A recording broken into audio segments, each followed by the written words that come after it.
Welcome to Cup of Joe's, the show that takes you inside the Feldetta Family Fantasy Football League. I'm your host, Joe, joined alongside my co-host, Joey, the man who witnessed 50% of the Giants' wins this year. Joey, how you doing? Doing pretty good. And, let's just get straight into the action. No hubbub. Even though I already said hubbub. Let's just get into the action. That joke failed. All right, our first matchup of the week was really a barn burner. It was the South Park Cows, scored 111.7 points, and Finkel's Einhorn actually set out lineup this week and scored 115 points, narrowly beating out Tommy. This is a heartbreaker. This is the second week in a row Tommy scored over 100 points and lost, which is really just a tough loss for him. He got out to a big start with a big week by the Steelers defense and Antonio Brown, but Nick managed to pull it out on Monday night when Jimmy Graham and Tevin Coleman caught touchdowns. Wait, Nick set a lineup? Nick set a lineup. Hallelujah! I told you he could do it.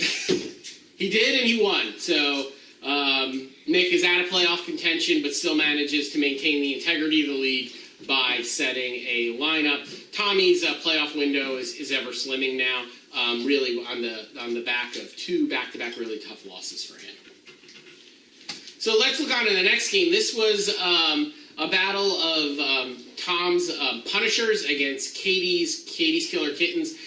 Katie really wins a low-scoring game here. Her team doesn't do much, but she scores 74 points. It wouldn't have been a lot of teams, but it did manage to beat Tom, who really had a terrible week. The Rams had a tough offensive showing this week against the Minnesota Vikings, and that really hurt the production of Tom's team. With having Jared Goff and Todd Gurley, when the Rams have a bad week, he has a bad week.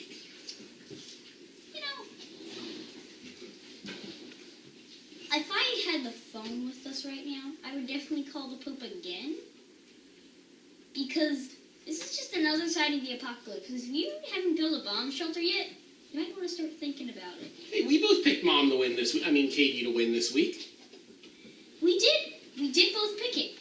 Maybe we predict the future. I predict for when our special guest comes on the show, he'll slap this football out of here and say it's terrible. Small-scale experiments. We can't go to cancer yet. It has to be built up. All right. Tom still stays in first place, but this is a huge win for Katie. It puts her in sole possession of first place in her division, and right now she has a first-round bye. Our next matchup was the matchup of the Matty Bears against Kevin O'Shea's Cowboys. Kevin O'Shea's Cowboys scored 116 points, largely on the backs of big weeks by Jordan Howard, Mark Ingram, and the Jags defense. Ken continues to control his own destiny. He's got 2 games left, and one of them is against Katie, and he maintains a points lead over Katie. So if he is able to win out, he can win the division and get a first-round bye. This further cements his spot in the playoffs. He now has a 2-game lead for that final playoff spot. Tough week for Matty because when you score 97 points, you really do think you're going to win. I think any week that you score over 90 points, you think you're going to get a W. And while that score would have beat a lot of teams, it just wasn't enough to overtake Ken this week.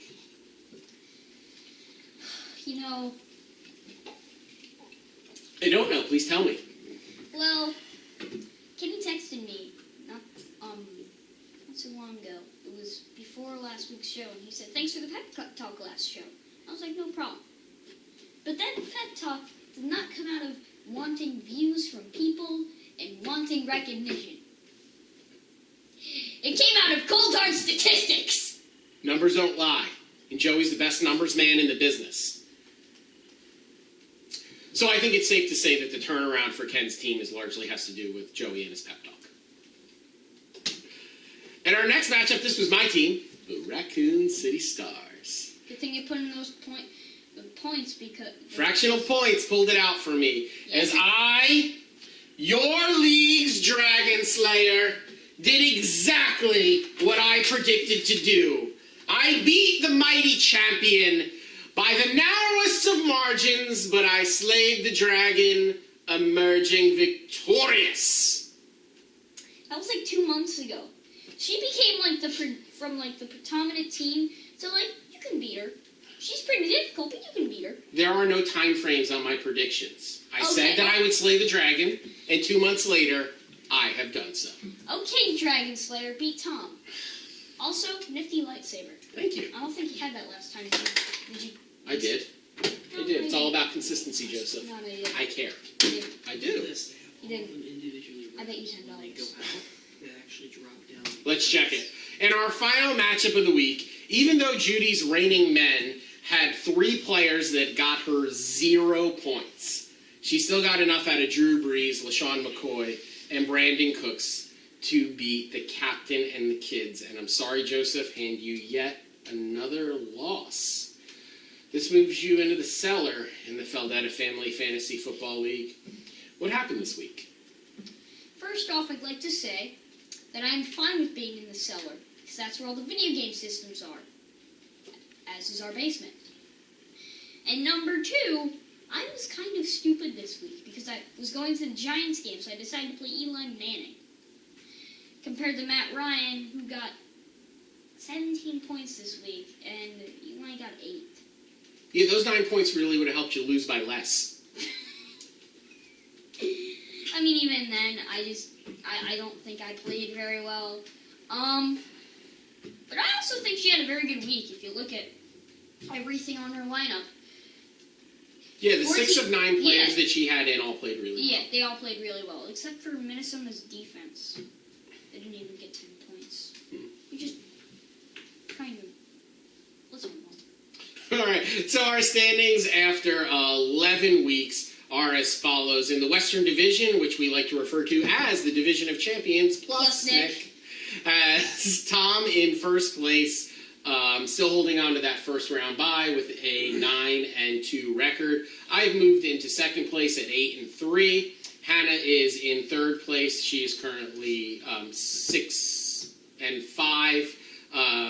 Finkel Einhorn is in fourth. And with their loss this week, the South Park Cows move into last place. In the Eastern Division, Katie leapfrogs to the top of the division. She takes sole possession of first place. Although she has less points than both Ken and Matthew, she does have the best record in that division right now, giving her a first-round bye. So she controls her own destiny. If she wins her last 2 games, she will maintain that first-round bye. But the same can be said about Ken, who's in second place in that division. He's 1 game behind Katie, but they still have to play each other. So if he wins out, he can also take that first-round bye.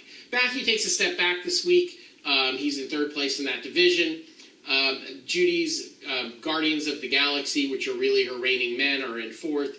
And in the basement, where all the video game systems are, is my co-host, Joey Feldetta. And you don't want to know my record. So let's take a quick look at the playoffs.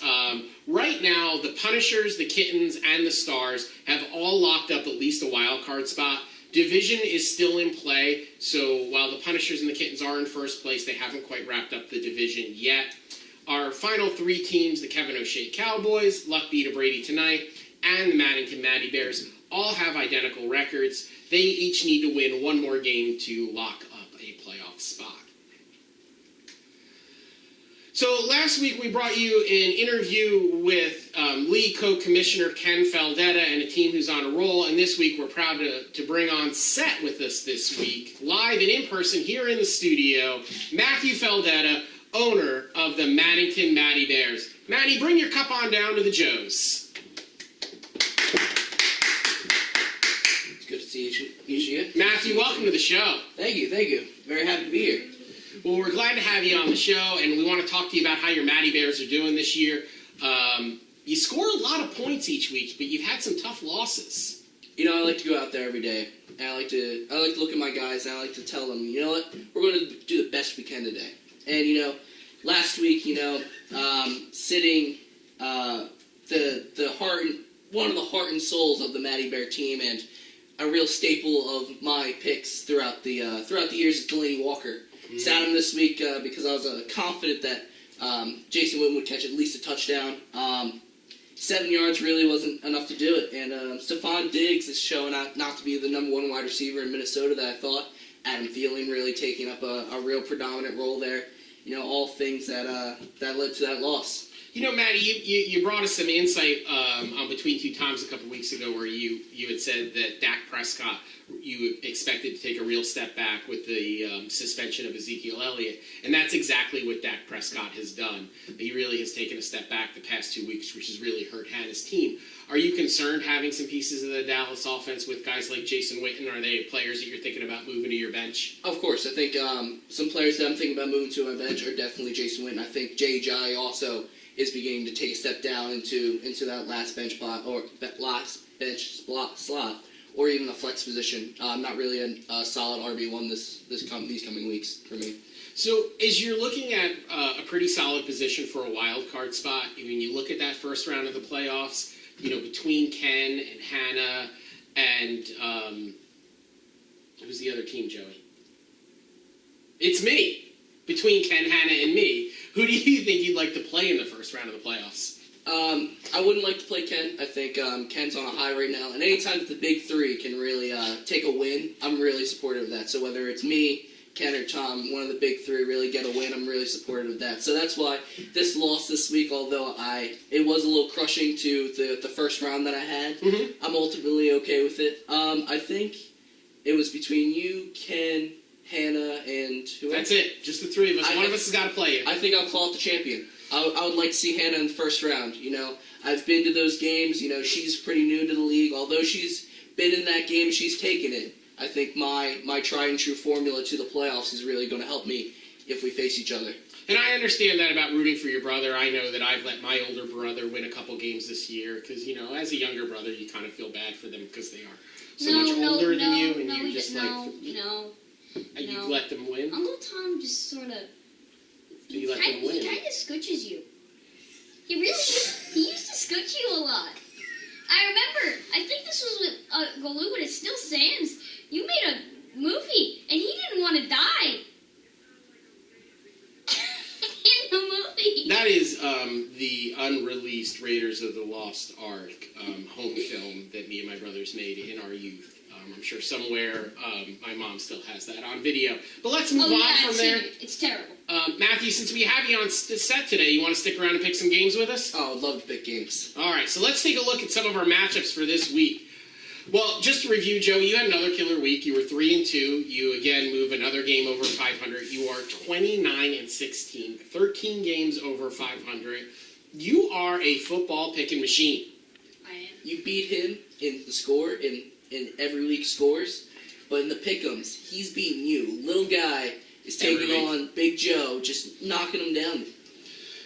Yeah, and I am just a game over 500, 23 and 22. It's I don't know, just not picking them the way you do, Joe. You should be the host, and you should be the co-host by these picks. Maybe you should get up. Maybe you should Get up.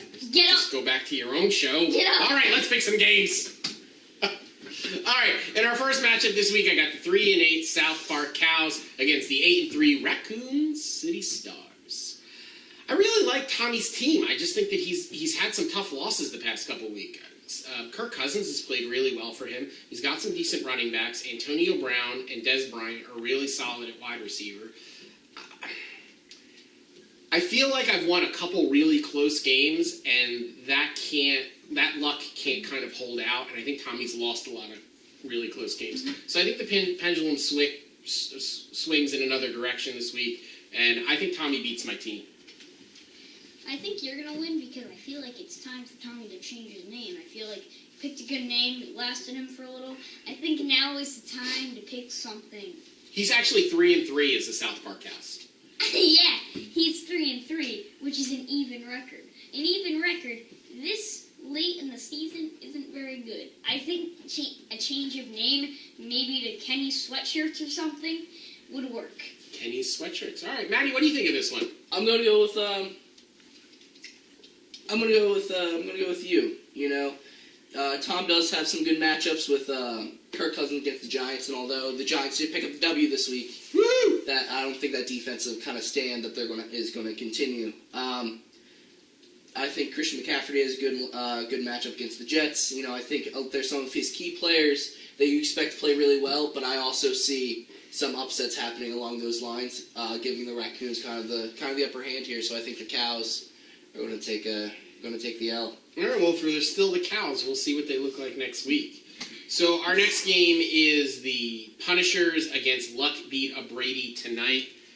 I'm just not really happy with the direction the Punishers have gone since the injury to Aaron Rodgers. I know that they've managed to win some games since he's gone out.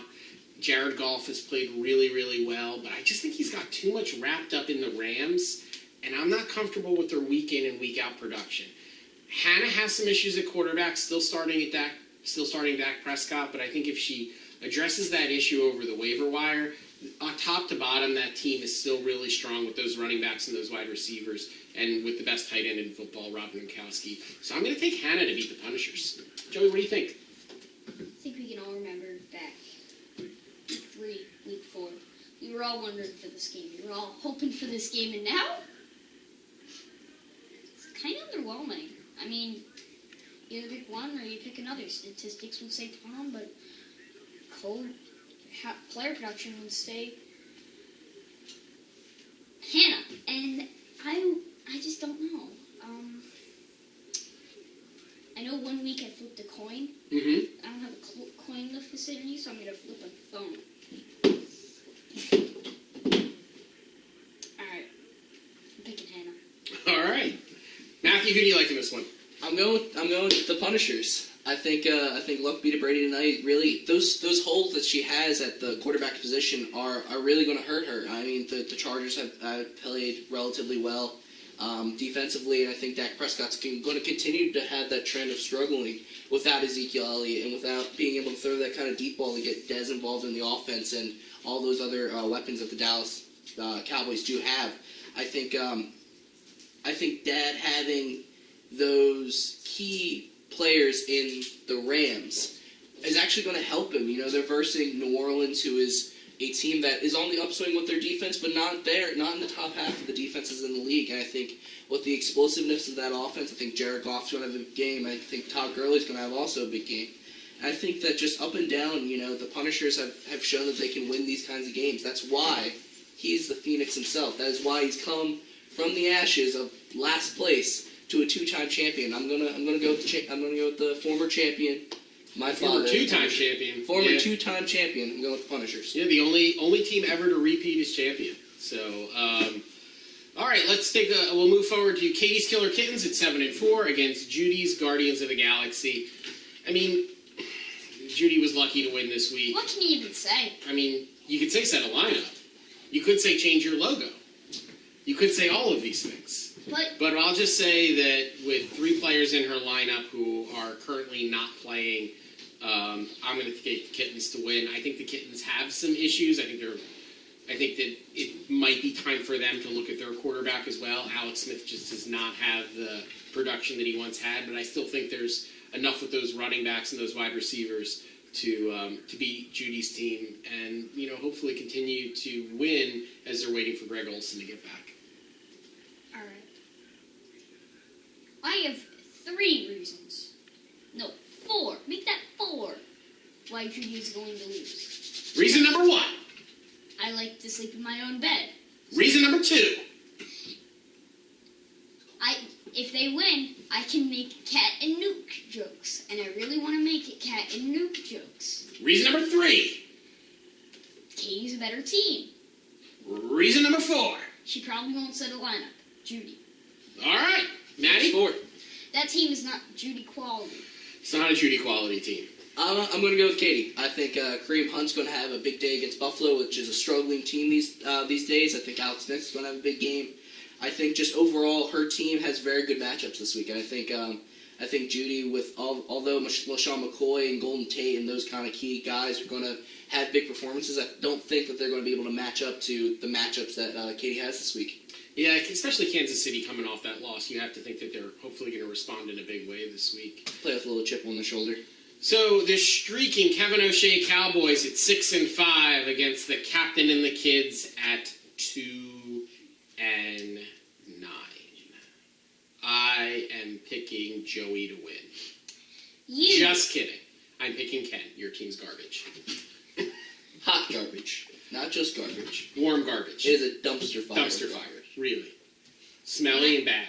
And I thought I was a cynic. Joey, backing your boys this week? Who are you picking this week? Oh, no.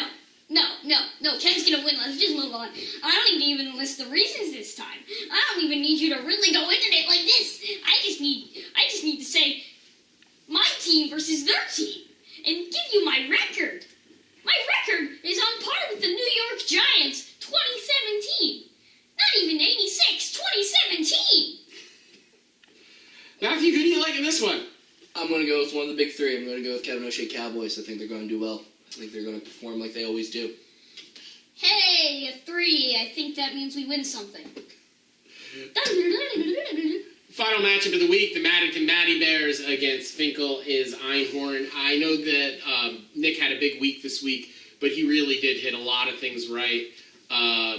Big weeks out of Brady and some of his other players. I just don't think it's enough to expect that type of performance out of Nick on a week-in and week-out basis. Matthew, your team is so consistent on a week-in and week-out basis. You rarely score less than 90 points. So it's hard to pick Nick in this situation. And who knows if he'll even set a lineup. So I'm going with Matthew to win.